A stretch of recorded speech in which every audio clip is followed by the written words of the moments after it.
Llegamos a la última sesión de esta serie acerca de la naturaleza de la teología reformada y estuvimos viendo el acróstico TULIP en los últimos días y realizamos unos ajustes a los términos que se encuentran en él. En la última sesión vimos el concepto de la gracia irresistible y les mencioné que prefería el término gracia eficaz, y antes de pasar a otro tema, solo quiero agregar un pequeño postulado final no científico mediante la lectura de un breve texto de la Confesión de Fe de Westminster, la cual es una norma doctrinal histórica de la teología reformada que data del siglo XVII en Inglaterra, donde tenemos esta referencia a la doctrina del llamamiento eficaz. Dice así: todos aquellos a quienes Dios ha predestinado a la vida, y a ellos solamente, tiene Él a bien a su tiempo señalado y aceptado llamar eficazmente por su palabra y espíritu de ese estado de pecado y muerte en el que están por naturaleza a la gracia y la salvación por Jesucristo, iluminando espiritual y salvíficamente su entendimiento a fin de que comprendan las cosas de Dios, quitándole su corazón de piedra y dándoles un corazón de carne, renovando sus voluntades y por su omnipotente poder, predisponiéndolos a lo que es bueno y trayéndolos eficazmente a Jesucristo, de manera que ellos vienen muy libremente, habiendo sido dispuestos por su gracia.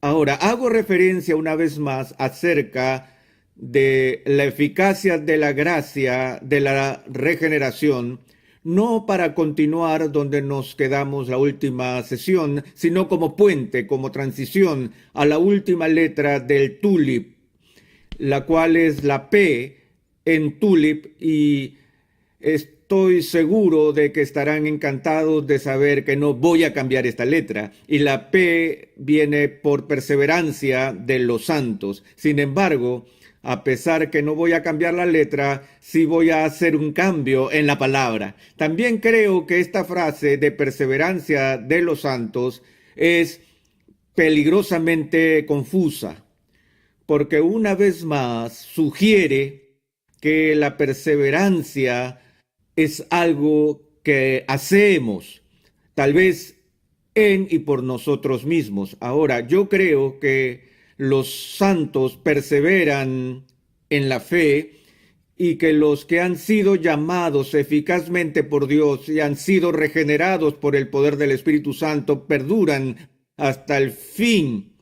Así que ellos perseveran, pero ellos perseveran no solo porque son tan diligentes en hacer uso de las misericordias de Dios, sino que la única razón por la cual cualquiera de nosotros continúa en la fe, aún hasta el último día, no se debe tanto a que hemos perseverado, sino porque nosotros hemos sido preservados. Por lo tanto, prefiero el término la preservación, la conservación de los santos, porque este proceso por el cual somos guardados en un estado de gracia es algo que es llevado a cabo por Dios. Ahora leemos esta declaración de la confesión sobre Dios llamándonos con eficacia a la fe, que regeneración la llamamos la iniciativa divina, y se refiere a la primera etapa en nuestra transformación. Así como entramos a este mundo a través del proceso de nacimiento biológico, el nuevo nacimiento no se refiere a la totalidad de la nueva vida cristiana, sino que se refiere al principio de ella, al primer paso, el paso que se lleva a cabo por la iniciativa de Dios cuando Él vivifica nuestras almas de la muerte espiritual a la vida espiritual, y por eso llamamos a esa iniciativa divina el punto de inicio. Y ese es el principio que es ejecutado, como digo, una vez más por Dios. Ahora, ¿qué escribió Pablo a los filipenses? Él dice que el que comenzó la buena obra en vosotros, la perfeccionará hasta el fin. Ahí está la promesa de Dios de que lo que Él empieza en nosotros tiene la intención de terminarla. Entonces, el viejo axioma de la teología reformada sobre la perseverancia de los santos es este: si tú la tienes, es decir, si tú tienes una fe genuina y estás en un estado de gracia salvadora, si la tienes, nunca la pierdes. Y si la pierdes, nunca la tuviste. Sabemos que hay muchas personas que hacen profesión de fe y que luego se apartan y repudian o se retractan de su profesión de fe. Tal como Juan afirma en el Nuevo Testamento, estaban los que dejaron el grupo de los discípulos, y Juan dice de ellos: salieron de nosotros, pero no eran de nosotros. Estaban con los discípulos en términos de apariencias externas antes de apartarse, antes de dejar al grupo de los discípulos de Jesús. Habían hecho una profesión de fe externa y Jesús deja claro que eso es posible hacer, aun cuando uno no tenga lo que dice estar profesando. Recuerde que Jesús dice: este pueblo con sus labios me honra, pero su corazón está lejos de mí. Y aunque advierte al final del Sermón del Monte que en el último día del juicio muchos vendrán a él diciendo: Señor, Señor, ¿no hicimos esto en tu nombre? ¿No hicimos aquello en tu nombre? Y él les declarará diciendo: apartaos de mí, hacedores de maldad, yo nunca os conocí. No que los conocí por una temporada y luego se perdieron y me traicionaron. No. Ustedes nunca fueron parte del cuerpo invisible de mi iglesia invisible. El mismo tipo de comentario es hecho por Cristo con respecto a Judas, a quien llama el hijo de perdición desde un principio.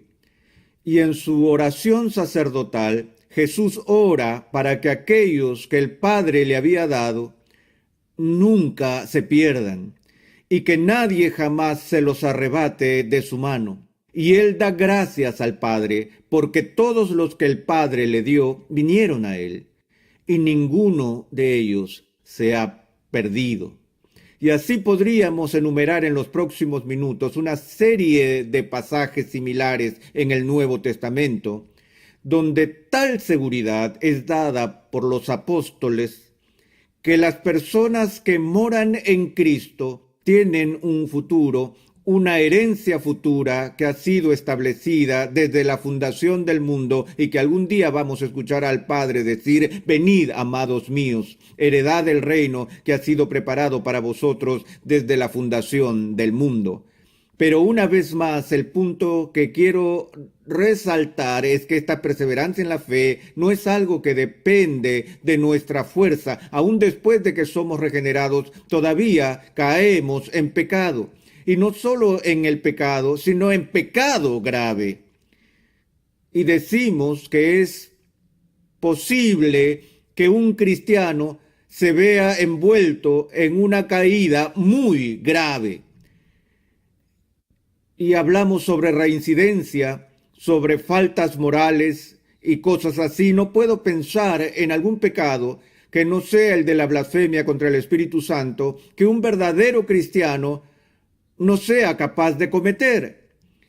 Vemos, por ejemplo, el modelo de David en el Antiguo Testamento, donde David fue sin duda un hombre conforme al corazón de Dios, fue sin duda un hombre regenerado, tenía el Espíritu de Dios en él, tenía un profundo amor apasionado por las cosas de Dios, y sin embargo este hombre no solo cometió adulterio, sino que se involucró en una conspiración para que el marido de su amante muriera en la guerra, lo que era en sí una conspiración para matar. Y eso es un asunto serio, muy serio. y observamos el serio nivel de arrepentimiento al que David fue conducido como resultado de las palabras del profeta Natán. Pero el punto es que David cayó, y cayó muy hondo, como el apóstol nos advierte, en contra de tener una visión inflada de nuestra propia fuerza espiritual. Por lo que él dice, así que el que piensa estar firme, mire que no caiga.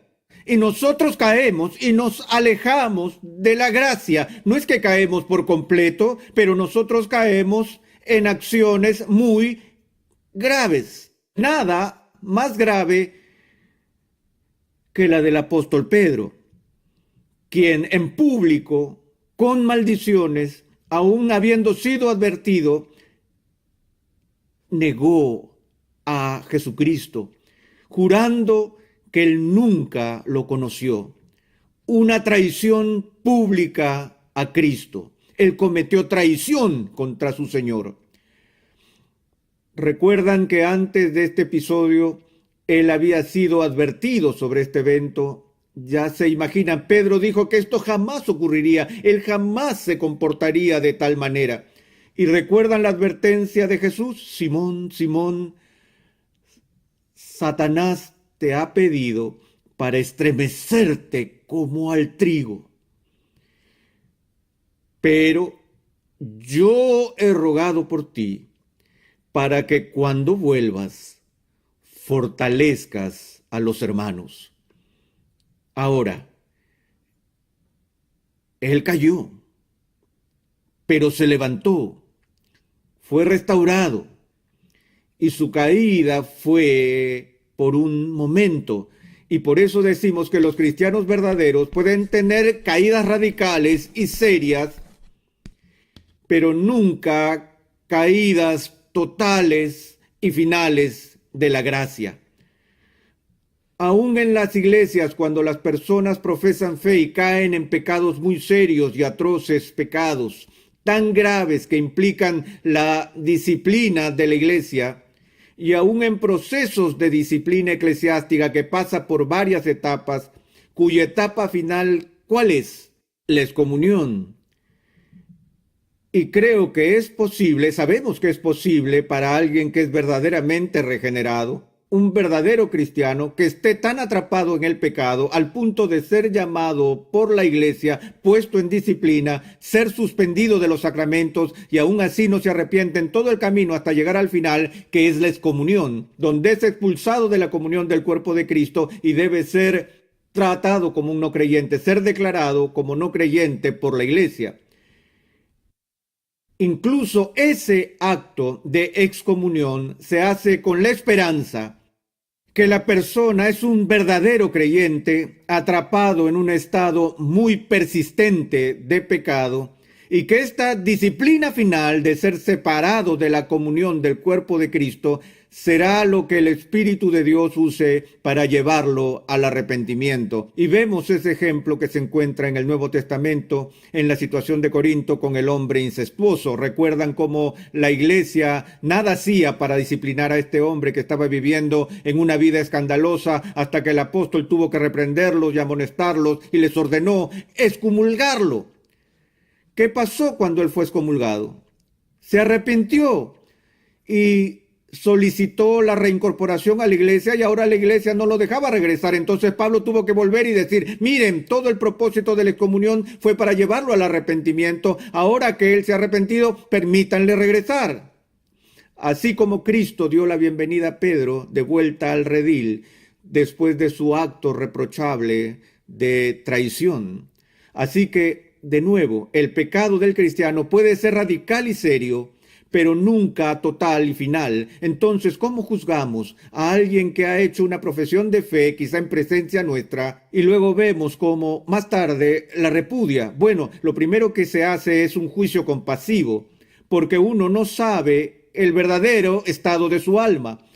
Esa es una desventaja que tenemos. No podemos leer el corazón de nadie. No pueden leer mi corazón y yo no puedo leer los suyos. Estamos llamados a ser prudentes y sabios y mirar las acciones de los demás y evaluar y discernir respectivamente. pero aún por tu mejor acción no puedo conocer realmente tu alma, y ustedes no saben lo que hay en la mía.